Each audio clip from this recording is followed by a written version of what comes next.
लोग आंदोलन कर रहे थे, नेतृत्व भी आप कर रहे थे, लगातार शिक्षकों का जुटान हो, नियमावली को लेकर के बातचीत हो, और अब लग रहा है कि आप लोगों का आंदोलन अब सफल हुआ है, अब उम्मीदें जग गई है ना? जी, सबसे पहले तो न्यूज 18 को धन्यवाद कि हम लोगों के आवाज को आपने प्रमुखता से समय समय पे उठाया है। तो बहुत खुशी का दिन है आज बिहार के नियोजित शिक्षक जितने हैं उनके लिए, अभ्यर्थियों के लिए, कि माननीय उप मुख्यमंत्री तेजस्वी यादव जी ने अपने जो घोषणा पत्र में इन चीजों का जिक्र किया था, उसको वो पहला कदम उन्होंने बढ़ाया है। तो मैं माननीय मुख्यमंत्री जी, उप मुख्यमंत्री जी और शिक्षा मंत्री जी का धन्यवाद करना चाहूंगा। साथ ही साथ ये कहूंगा कि नियोजित शिक्षक बिहार के जितने हैं उनके और भी बहुत सारी छोटी छोटी समस्याएं हैं जिन पे अगर वो ध्यान दे दें तो बहुत ज्यादा वित्तीय बोझ भी नहीं पड़ेगा और समस्याओं का समाधान हो जाएगा। जैसे स्थानांतरण का मुद्दा है, बहुत सारी महिला शिक्षिकाएं हैं, शिक्षक हैं जो बहुत दूर दूर पोस्टेड हैं, वो अपने पारिवारिक दायित्वों का जिम्मेवारी का वहन नहीं कर पा रहे हैं, नहीं उठा पा रहे वो, तो ट्रांसफर की व्यवस्था सुनिश्चित की जाए। और इसी तरीके से बहुत छोटी छोटी समस्याएं हैं हम लोग का, और भी बहुत सारा छोटा छोटा मांग है जो सरकार पे बोझ नहीं बनेगा बहुत ज्यादा वित्तीय, और आसानी से हो सकता है। तो हम चाहेंगे कि ऐसे ही सकारात्मक कदम उठाते हुए, दिखाते हुए, और सरकार ये कदम उठाए। जहां तक रही नियमावली की, तो हम लोग देख रहे हैं उसको, हम लोग के पास उसको सामने लाया नहीं गया है, देख लेते हैं, फिर उस पर हम लोग अपना प्रतिक्रिया देंगे। वैसे जो खबरें हम लोगों को मिली थी शिक्षा मंत्री के कार्यालय से, हम धन्यवाद करना चाहेंगे। उन लोगों ने लगभग हम लोग की मांगों को माना है, ऐसी खबर आ रही है। अगर ये सही होती है तो हम फिर शिक्षा मंत्री जी और उनके जो ओएसडी हैं उनको, सज्जन जी को, और सबसे ज्यादा धन्यवाद हम लोग पालीगंज के विधायक संदीप सौरभ जी का करना चाहेंगे। उन्होंने भी बहुत सकारात्मक भूमिका इसमें निभाई है। तो सभी तरह के शिक्षक इस में बैठ पाएंगे। 50% महिलाओं को भी आरक्षण दे दिया गया है, 10 साल की छूट दे दी गई है। नियमावली में कई सुविधाएं जो है, शिक्षकों को अंतर जिला की सुविधाएं जो है वो भी दी गई है। तो इस नई नियमावली को लेकर के, और चलिए अश्विनी जी बने रहे, शिक्षक अभ्यर्थी अभिषेक भी हमारे साथ जुड़े हुए हैं। अभिषेक, अब आप लोगों के लिए एक अच्छी और बड़ी खबर, खुशखबरी जो है वो निकल करके सामने आई है कि करीब 3 लाख शिक्षकों के जो बहाली का रास्ता है वो साफ हो गया है, नई नियमावली पर मुहर लग गई है। अब क्या लग रहा है कि आप लोगों का आंदोलन सफल हुआ है और जल्द बहाली की प्रक्रिया पूरी होगी? जी जी जी जी, बहुत बहुत धन्यवाद। सबसे पहले न्यूज 18 को मैं धन्यवाद देना चाहता हूं कि यह प्रमुखता से हमारी खबरों को और आंदोलन को चलाते रहे हैं। और आज न्यूज 18 ने ही सबसे पहले ये सूत्रों के हवाले से खबर दी थी कि नियमावली पर मुहर लग गई है। अब हमारे आंदोलन का असर है कि नियमावली पर मुहर लग गई है। अब देखना यह है सर कि हम लोग की बहाली जल्द से जल्द सरकार कैसे पूरी करती है।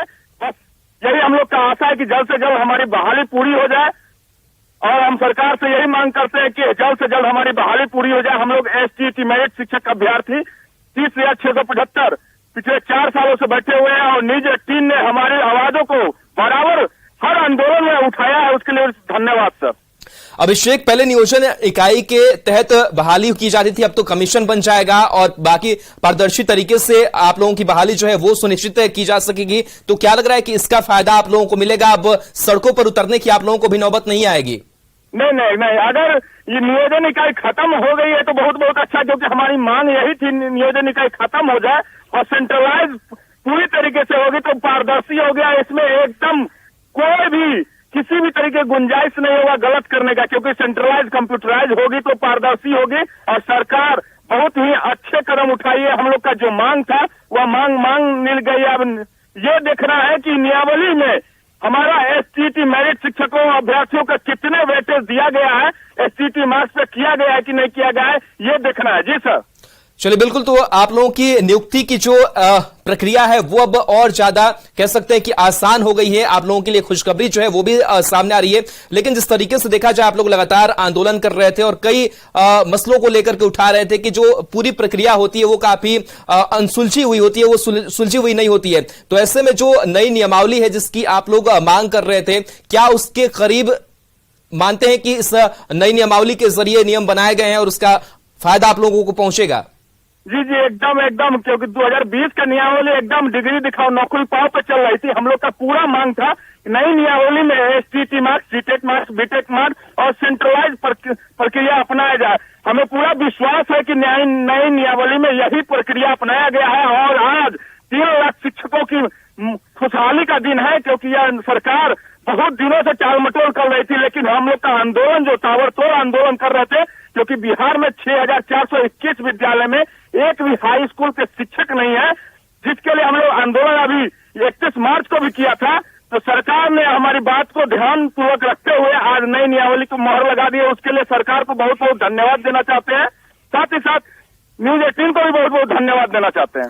पहले नियोजन के तहत बहाली होती थी, नियोजित शिक्षक कहलाते थे, लेकिन अब तो राज्यकर्मी का दर्जा मिलेगा, वेतन को लेकर के तमाम सुविधाएं भी आप लोगों को मिलने जा रही है। तो इसका जो फायदा है और इसका जो लाभ है, उससे आप कितने आशान्वित नजर आते हैं?